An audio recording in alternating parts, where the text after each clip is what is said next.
معك لبنى سهير في هذه القناة، كنكبروا مع بعض بكلمة وبلحظة وبنية صديقي الوفي.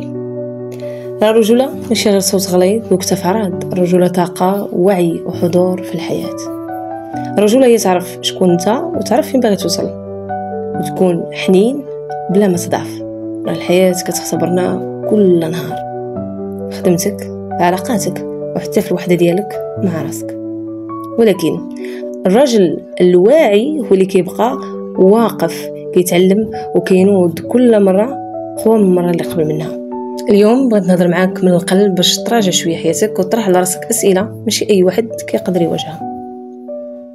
فين أنا؟ فين باغي نوصل؟ واش كنعيش برجولة متوازنة ولا غير تبع الموجة؟ راه كتسال الحياة فيها راحة بال، نجاح وحب نقي، ولكن كل شيء كيبدا منك، من الداخل ديالك. الرجل ديال اليوم كيتعرض لضغط كبير، خاصو يكون قوي، خاصو ينجح، خاصو ما يبانش حساس، ولكن واش هادشي كله كيخليه يعيش مرتاح؟